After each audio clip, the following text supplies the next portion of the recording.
మరి దానికి కావాల్సిన పదార్థాలు ఏంటి చూద్దామా? సగ్గు బియ్యం, నూనె, వేయించిన పల్లీల పొడి, ఉప్పు, జీలకర్ర, పల్లీలు, ఉల్లిపాయలు, పచ్చిమిరపకాయ ముక్కలు, కరివేపాకు, కొత్తిమీర. సగ్గుబియ్యం కిచిడీకి కావాల్సిన పదార్థాలు ఏంటో చూసాం కదండి. దాని తయారీ విధానం ఏంటో ఇప్పుడు తెలుసుకుందాం. పద్మావతి గారు, ఏం చేయాలంటారు? మొదట స్టవ్ వెలిగించుకుని ఓకే,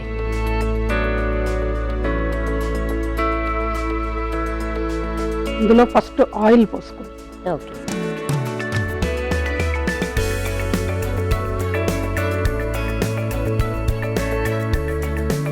ఆయిల్ కొంచెం వేడైనాక జీలకర్ర వేసుకోవాలి. నూనె వేడి పడిందండి, కొంచెం జీలకర్ర ఎక్కువే పడుతుంది. ఓకే. ఈ ప్రాసెస్ ఎక్కడ నేర్చుకున్నారండి? ఇది మామూలుగా నేను ఎప్పుడు ఇంట్లో చేస్తూ ఉంటాను. అంటే ఇది యాక్చువల్గా ఉపవాసాలు ఉన్నప్పుడు చేసుకుంటారు. అప్పుడు ఏంటంటే ఆనియన్ వేయరు, ఆనియన్ బదులు ఆలుగడ్డ ముక్కలు చేసుకుని వేసుకుంటారు. ఓకే. మామూలుగా టిఫిన్స్ లాగా నైట్ అలా డిన్నర్కి కూడా చేసుకుంటారు. ఓకే.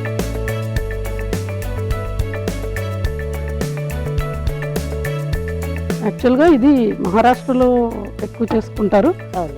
కన్నడ వాళ్ళు కూడా చేసుకుంటారు. నెక్స్ట్ పల్లీలు,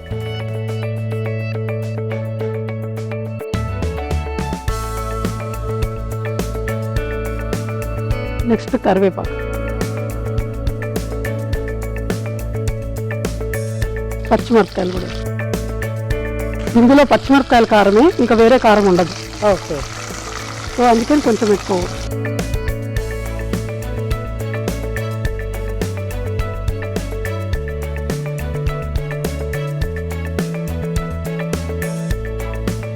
సో ఇప్పుడు మరి రిటైర్ అయిపోయారు, ఇంట్లోనే ఉంటున్నారు కదా, ఏంటండి మీ కాలక్షేపం? చక్కగా గుళ్ళకి వెళ్ళటం, పారాయణలు అలాంటివి ఏమైనా చేస్తూ ఉంటారా లేకపోతే? ప్రవచనాలు అవి చాలా ఇష్టం నాకు. ఓకే. తర్వాత ఈ ఈటీ అభిరుచి పెట్టుకుంటాను ఇప్పుడు. అందులో రారండో వంటలు చేద్దాం ప్రోగ్రామ్ మరీ ఇష్టం, చాలా ఇష్టం. ఓకే. గడ్డ పుస్తకాలు, బుక్స్ చదువుకుంటానండి. కొంచెం ఆధ్యాత్మికంగా స్తోత్రాలు అవన్నీ చేసుకోవడం.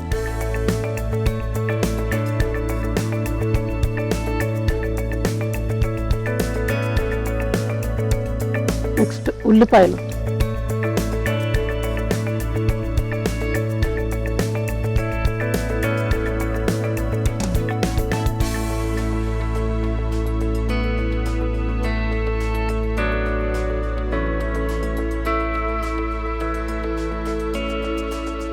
ఇది వేగేలోపు బౌల్లోకి సగ్గుబియ్యం తీసుకుని దీంట్లో ఈ పల్లీల పౌడర్ వేసేసుకోవాలి. తీసుకుని దీన్ని బాగా కలుపుకోవాలండి. అంటే ఈ సగ్గుబియ్యానికి ఈ పల్లీల పౌడర్ బాగా పట్టాలి. దీంట్లో ఉన్న టేస్ట్ అసలు ఈ పల్లీల వల్ల, ఈ పొడి వల్ల వస్తుంది. అది కొంచెం దూరగా వేయించుకుని మిక్సీ చేసుకోవాలి. పల్లీలు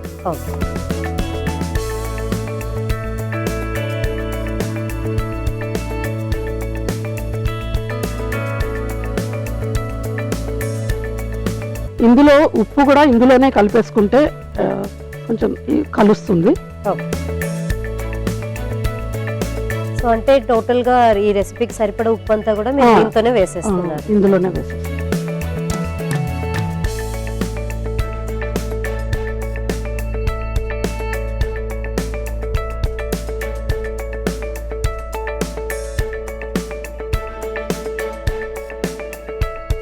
ఉల్లిపాయలు వేగాయి.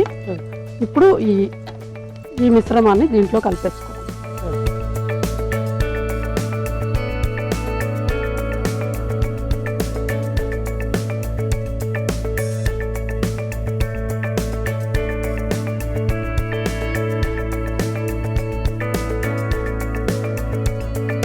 దీన్ని ఒక మూత పెట్టి ఒక 2 minutes పెట్టాలండి.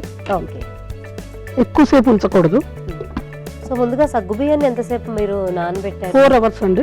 4 hours. అది కూడా ఒక కప్పు సగ్గు బియ్యానికి 1 కప్పు నీళ్లు పోసేస్తే ఒక 4 hours తర్వాత చూస్తే ఒక్క చుక్క వాటర్ కూడా ఉండదు. మొత్తం పీల్ చేసుకుంటుంది. అంటే కొన్ని రెసిపీస్ లో కొందరికి ఐడియా ఉండదు, వాటిని ఏంటంటే ఓవర్ నైట్ నానబెట్టాలంటే బోల్డ్ అని నీళ్లు పోసేసరికి పొద్దున్నంతా కూడా బాగా మెత్తగా అప్పుడు అయిపోతుంది. ఎక్కువ నీళ్లు పోస్తే ఏం చేయాలంటే దాన్ని తీసేసి ఒక బట్ట మీద ఆరబెట్టుకోవాలి.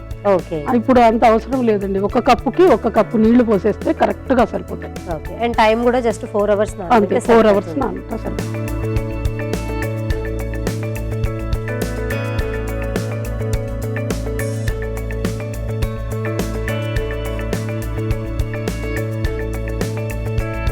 ఇది కొంచెం ట్రాన్స్పరెంట్ గా అయిన తర్వాత తీసుకోవాలండి.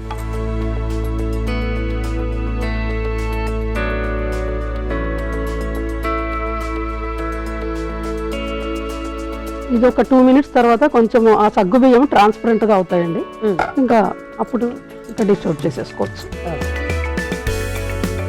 ఆల్రెడీ సగ్గు బియ్యం నానుంటాయి కాబట్టి ఎక్కువసేపు పట్టదు. ఓకే. ఒకవేళ ఎక్కువసేపు అయితే మళ్ళీ అతుక్కుపోయే అవకాశం ఉంటుంది. ఇది అయిపోయిందండి. ఈ సగ్గు బియ్యం ట్రాన్స్పరెంట్ వచ్చేంత వరకు ఉంచాలి. అయిపోయింది, వచ్చేసాయి. సో ఇప్పుడు స్టవ్ ఆఫ్ చేసుకోవచ్చు. ఓకే. ఇప్పుడు డిష్ అవుట్ చేసుకోవచ్చు. లాస్ట్ లో కొత్తిమీర.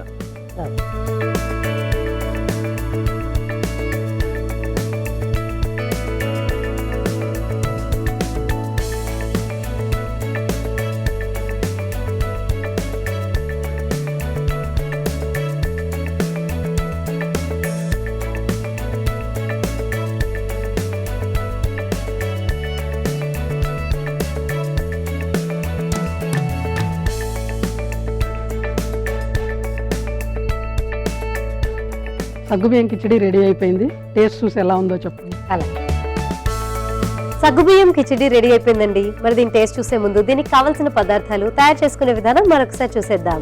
సగ్గుబియ్యం కిచిడికి కావాల్సిన పదార్థాలు: సగ్గుబియ్యం, పచ్చిమిర్చి, పల్లీలు, కరివేపాకు, ఉల్లిపాయలు, నూనె, వేయించిన పల్లీల పొడి, ఉప్పు, జీలకర్ర, కొత్తిమీర. సగ్గుబియ్యం కిచిడి తయారు చేసుకునే విధానం: ముందుగా స్టవ్ వెలిగించి పాన్ పెట్టుకొని అందులో నూనె వేసి, నూనె వేడెక్కిన తర్వాత జీలకర్ర, పల్లీలు, కరివేపాకు, పచ్చిమిర్చి, ఉల్లిపాయలు వేసి కాసేపు వేయించుకోవాలి. తర్వాత ఒక మిక్సింగ్ బౌల్ తీసుకొని అందులో నానబెట్టిన సగ్గుబియ్యం వేసి, వేయించిన పల్లీల పొడి కూడా వేసి బాగా కలుపుకోవాలి. ఆ తర్వాత తగినంత ఉప్పు కూడా వేసి కలిపి పక్కన పెట్టుకోవాలి. ఇప్పుడు ఈ మిశ్రమాన్ని పాన్ లో వేసి బాగా కలుపుకొని చివరకు అందులో కొత్తిమీర కూడా వేసి మరొకసారి కలుపుకొని సర్వింగ్ ప్లేట్ లోకి తీసుకొని కొత్తిమీరతో గార్నిష్ చేసుకొని సర్వ్ చేసుకుంటే సగ్గుబియ్యం కిచిడి రెడీ.